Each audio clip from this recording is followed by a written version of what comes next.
అందులో 60% మంది సోషల్ మీడియాని వాడుకుంటూ ఉన్నారు. సగటున 22% తమ రోజువారీ సమయాన్ని సోషల్ మీడియా వైపు దృష్టి మళ్లిస్తున్నారు. ఒక వాట్సాప్ తీసుకుంటే 250 కోట్ల మంది వినియోగిస్తున్నారు. ఫేస్బుక్ 300 కోట్ల మంది వినియోగిస్తున్నారు.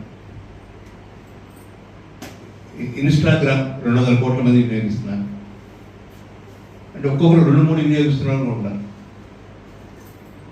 దీని ప్రభావం ప్రపంచంలో ఎలక్ట్రానిక్ మీడియా పాత్ర తగ్గింది, ప్రింట్ మీడియా పాత్ర తగ్గింది, అనేక ఇతర ప్రచార కార్యక్రమాలు తగ్గిపోయాయి. ఇంటర్నెట్ ద్వారా ఏ విధంగా చదువు చెప్పవచ్చు అని చాలా చక్కగా సింపుల్గా ఒక మెజర్ ఏంటంటే ఒక టోల్ ఫ్రీ నెంబర్ లాగా ప్రభుత్వం కనుక ఇస్తే ఏ పౌరుడైనా ఎలాంటి అసభ్యకరమైన అభ్యంతరకరమైన అవాస్తవమైన పోస్ట్ కనుక ఉంటే ఈ టోల్ ఫ్రీకి మీరు కాల్ చేయండి, పోస్ట్ చేయండి, మేము దాని మీద విచారణ చేస్తాము అని కనుక ప్రభుత్వం కనుక ప్రకటిస్తే కొంతవరకు ఈ సమస్య తీరచ్చు. చాలా ఘోరంగా రైలు ప్రమాదాలు చాలా జరిగినాయి. వాడు అమ్మటే ఏం పెడతాడు, ఈ ప్రమాదం జరిగిన దగ్గరలో మసీదు ఉంది, శుక్రవారం మధ్యాహ్నం 1 గంటకి ఇంకా చెప్పాలా అంటాడు. అంటే దాని అర్థం ఏంటి, ఆ మసీదులో నమాజ్ చేసుకునే ముస్లిమ్స్ వచ్చి దీన్ని ఏదో చేశారు. అంటే ఆ మతం మీద ఈ మతం, ఈ మతం మీద ఆ మతం. ఈ మధ్యన చూశాను నేను ఒక ఫేస్బుక్ పేజీలో శైవులు వైష్ణవులు, ఇది మరీ ఘోరం. ఎప్పుడో 400 సంవత్సరాల కింద. సో ఈ యొక్క అంశాన్ని నేను ఎందుకు ప్రస్తావిస్తున్నానంటే తిట్టుకోవడం కాదు, విమర్శ. విమర్శ అంటే ఏంటి? సపోజ్ మీరు సుబ్రహ్మణ్యం గారు నా గురించి చెప్తారు, మాణిక్య ప్రసాద్ గారు సన్నగా ఉన్నాడు, కాస్త మంచి ఆరోగ్యం ఉంటే మంచిది అని చెప్పాడు అనుకోండి, అది మంచి సలహా. బాగా తినాలి, బాగా మంచిగా, లేకపోతే ఆయన ఇలాంటి డ్రెస్ వేసుకుంటే బాగుంటుంది, లేకపోతే ఇలాంటి ఏకులు ఉంటే బాగుంటుంది, అలాగే క్రిటిసిజం చేయొచ్చు. లేకపోతే ఒక సమస్యని పరిశోధనాత్మకంగా పరిశీలించవచ్చు. అలా పరిశీలించకపోతే, అలా విమర్శ చేయకపోతే సమాజం ఎదగదు.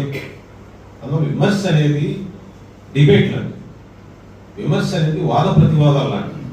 డిబేట్ చేసి కొత్త ఆలోచనని, కొత్త, అదే మన బౌద్ధిజంలో కూడా ఉంది, బౌద్ధ ధర్మాల్లో ఉంది, హిందూ ధర్మంలో ఉంది, భగవద్గీత కూడా డిబేటే. కృష్ణుడికి అర్జున మధ్య జరిగిన డిబేటే భగవద్గీత. బుద్ధుడు చెప్పిన మధ్య మార్గం ఎలా వచ్చింది? మధ్య మార్గం డిబేట్ ద్వారా వచ్చింది. ఇద్దరు మాట్లాడుకుంటుంటే ఇద్దరి మాటల్లోంచి ఒక మధ్య మార్గం వస్తుంది. ఆ మధ్య మార్గం మంచిది, ఆచరణ యోగ్యం అని చెప్పాడు. అది ఈ రోజు కూడా absolutely very natural principle. Power the teacher. టీచర్ని ఇంకా మంచి టీచర్ చేయాలి, కానీ టీచర్కి సబ్స్టిట్యూట్ కాదు. దీని మీద నాయకులు, రాజకీయ నాయకులు, సామాజిక సివిల్ సొసైటీ యాక్టివిస్టులు,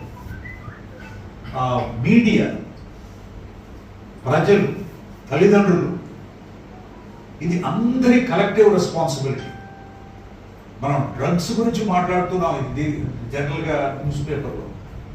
ఈ సోషల్ మీడియా అడిక్షన్ మీద ఇంత విస్తృతమైన చర్చ జరగడం లేదు. దీని బాధ్యత తల్లిదండ్రుల మీద ఉంది, సమాజం మీద ఉంది, ప్రభుత్వం మీద ఉంది, స్కూల్స్ మీద ఉంది, కాలేజెస్ మీద ఉంది. కాలేజెస్, స్కూల్స్ ముఖ్యంగా డిఫికల్ట్. ఇప్పుడు మనం ప్రతి వాళ్ళకి ట్యాబ్లు ఇస్తున్నాం గవర్నమెంట్ నుంచి.